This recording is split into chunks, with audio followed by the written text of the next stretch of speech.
Alright everybody, welcome back to We Play Games. I'm Walker, and here we are resuming our Humankind Tutorial series in celebration of Humankind's second birthday. Now this is going to be more tips and tricks than an actual Let's Play, but here we are in the end of the Neolithic era, and we're about to move into the Ancient Era. So the first thing that I want to talk about before we jump into the Ancient Era is trying to assess, are you ready to move into the Ancient Era? I think generally speaking, you should try to get all three of these stars during the Neolithic era if you have the time. It does kind of depend on how many AI you are playing with, because if you're playing with 10 AI, then obviously the competition for cultures is going to be a lot more fierce than if you're only playing for 3 or 4 AI. And of course, there's a pretty big delta between the different cultures. Some of these are a lot stronger than other ones. Mycenaeans are incredibly strong if you're trying to fight people early on. Nubians are really good if you're trying to set yourself up for a big cash economy, because you can use cash to attach outposts once you get to the medieval era, and Nubians get you on that path very quickly. Olmecs are very powerful because of the estate ability, and of course the fact that they just get enormous amounts of extra influence, not to mention a lot of extra food. And food is very important in the Ancient Era and moving forward, simply due to the way that population affects influence. But generally speaking, if you're playing the way that I'm recommending and you're trying to maximize your stars during the Neolithic era, you're also going to end up with a whole lot of extra population, which is really good because population is king. And then you'll have to pick what you can out of the cultures that remain. Now, the cultures that remain here for us in this playthrough are pretty diverse. We have access to the Egyptians, we have access to the Harappans, we have access to the Hittites and to the Zhou, and I guess the Bantu and the Babylonians are also here, but I don't generally like either of those. But you have to kind of determine right away before you move into the Ancient Era what you want your Ancient Era to look like. My recommendation when it comes to the Ancient Era is try to get through it as quickly as possible. In order to move through the Ancient Era, you need at least 7 era stars. Therefore, you want to pick something that's going to let you just blow through the gates, get as many different competitive or non-competitive stars as quickly as possible, and then leverage that in order to get into the Classical Era. The reason I like going through the Ancient Era ASAP is that every culture that you pick, regardless of what you're doing, they get this sort of passive trait, and that passive trait is going to follow you era to era to era. It's going to snowball. And so by moving through the Ancient Era very quickly and picking up a Classical Era right away, you're still going to be pretty good when it comes to your fame. Generally, you don't need to get every single star in the game in order to win. You just need to have more fame than everybody else. But one of the ways you can get there, of course, is by snowballing your real economy, not your fame economy. And progressing into the Classical Era is a great way to get there. Now that said, Harappans are kind of like the big boy in the room. Harappans have access to just an infinite amount of food, and that infinite amount of food is going to give you a whole lot of influence. But I'm going to actually recommend that most players, at least when they're new, go ahead and start with an estate culture in the Ancient Era if there's one available. The reason is pretty clear once we jump into the Zhou here. They have access to this cultural blitz ability. Cultural blitz is very strong while influence is still good. Influence does kind of drop off as we go through the different eras, but at the very beginning of the game, influence is ridiculously good. So if you have the ability to pick up an estate culture, do so. Don't worry too much about whether or not you can actually get the affinity detail here. If you can get affinities, you get a little bit of extra fame for accomplishing stars that are on brand for your culture, but that's really more of a consideration once you hit medieval. The early game is just about snowballing your massive amount of resources, and estate, Harappans, and the Egyptians here are the three that I think generally do that snowball the best. We're gonna pick Zhou though. I like Zhou. So once you hit the Ancient Era, as I mentioned, all of your tribes are gonna immediately promote into scouts. This means that your money income is just going to crash, but fortunately you can fix it up pretty quickly. The first thing you want to do, of course, is evolve an outpost into a city if you have one. You can wait for the outpost to grow extra population, but because population generates resources, generally speaking, you want to get as many population in your city ASAP, just so that way they can keep your growth growing. That can also mean bringing some of your excess scouts back to your city and disbanding them. In Humankind, these units actually cost population, but that also means that if you disband them into your own territory, you get population. And that's really, really good here because every population inside of a city that's stable is going to be giving you more influence. And influence means, more everything in the beginning of the game. And now you can kind of see like the power of getting a big early Neolithic start. But of course, it's not going to be like all sunshine and daisies because our population is starving to death due to the fact that we have a serious lack of food. This is one of the reasons why Harappans are so good. They can actually support a lot of disbanded scouts very, very quickly. But of course, here in Humankind, there's more than one way to skin a cat. You do not have to be Harappans just to keep a large population around. You can build farmers' quarters as well. You can build infrastructure that'll increase your food. And you can attach outposts. So every outpost that you attach is going to, in turn, exploit the territory around it, give you the resources from that territory to the city that it's attached to. And what that means is if you have one of these like high population, relatively low food starts as we have here, just grab some outposts that get you some food and slap them on that city and fix up your economy in a jiffy.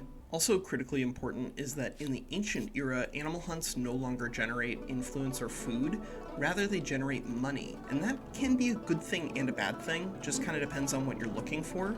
But in the ancient era, if you're playing with the Anestete culture, you want to get to 30 cash basically ASAP. If you can start with 30 cash, it's the way to go, because clicking Cultural Blitz is going to be very, very powerful. But if you're not playing as an Anestete culture, then cash is a little less useful, but it's still very, very powerful, simply because it allows you to finish projects early. Being able to buy out a pottery workshop 1 turn early gets you 4 extra influence. Being able to buy out a farmer's quarter might prevent starvation, because not only is this going to get us extra food, but it would actually get us extra farmer slots, and therefore let us move more population over here to prevent people from starving to death. But another really important thing here, whether it's in the ancient era, the Neolithic era, or the future, you want to try to go to the high grounds if you can. The high grounds will get you a lot of extra vision, and it might even find you a pickup that, in this case, got us enough gold that we can actually click Cultural Blitz here on turn 6. This is going to get us 270 influence, which is fantastic, because that is going to, in turn, allow us to immediately attach this outpost to our city, and maybe even found another outpost out here. Now here's an important thing in the ancient era. So we are 1 turn away from getting calendar unlocked, simply because we had so much science that we picked up during the Neolithic period. So in this case, I'm actually going to go ahead and just allow Naus to sit out here for 1 more turn. It's not growing the population, but once we hit calendar, we'll be able to spend influence to do a resource extraction on gold. That, of course, in turn means that this city here isn't going to have to spend industry in order to exploit that area. And industry is one of these things that it's kind of balanced against influence and cash in a way that you need to understand where your culture is strong. In this case, we're strong with tons and tons of influence because we took an Aesthete culture. And so plowing that influence into industry makes a lot more sense. If you're playing as the Egyptians and you have a lot of industry instead, it can make sense, of course, to just attach the outpost and then build, but that's one of those things where the more that you play, the more context that emerges. Now, once you get enough population, you're actually going to get access to the Civics. Here we have 5 population inside of our main capital. That means that we're going to be able to start picking our Civics. And depending on the way that you're actually setting up your Civics, you're going to dramatically influence not just where you are on these axes, but of course, a huge amount of influence is going to be tied up in the handful of laws that you had access to right away. Which one you go into kind of depends. If you're going to get a second city right away, getting +5 influence on main plaza is really good, because this is going to just get you a lot of extra influence from having that second city. +3 faith on territory, on the other hand, is really powerful if you're trying to grow wide, and also really useful if you're trying to do something like Harabstain, where you start with Harappans and then you pick up abstaining from intoxicants, which is going to give you tons of extra industry as you go out throughout the game. Which of the founding myths you lean into kind of does depend on which direction you're trying to build your empire. So keep that in mind while you're picking stuff. But in this case, because we are going to try to get a second city ASAP, I'm going to go ahead and take influence on Main Plaza. I'm also going to go ahead and take the codified laws here. So by moving into codified laws and natural right, we've been able to push our axes here away from tradition and towards progress. That means we're going to be sacrificing a little bit of stability, but in turn we're also going to get extra science. That is something that not everybody can do. You sometimes really do need to prioritize stability in the early game. Stability is going to be spent on not only attached outposts, but constructed districts. So you do need to be careful not to kneecap your own growth by underestimating the value of stability. Stability is going to be producing extra influence for every single pop inside of these cities.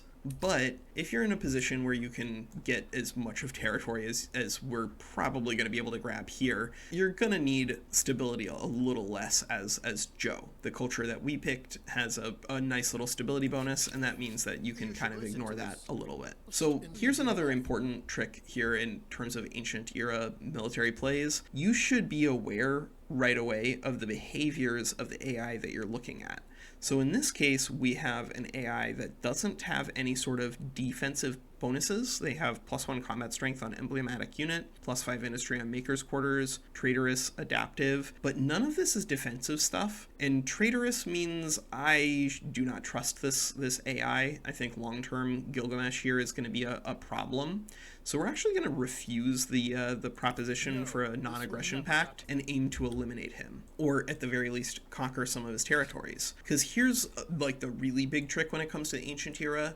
You want to cheat on influence, but there's multiple ways to do that. You can cheat on influence by being aesthete, but you can also cheat on influence by just conquering cities from people. Cities cost influence to found, and so in turn, if you can take cities from people, you're kind of indirectly playing aesthete if you're close enough to them.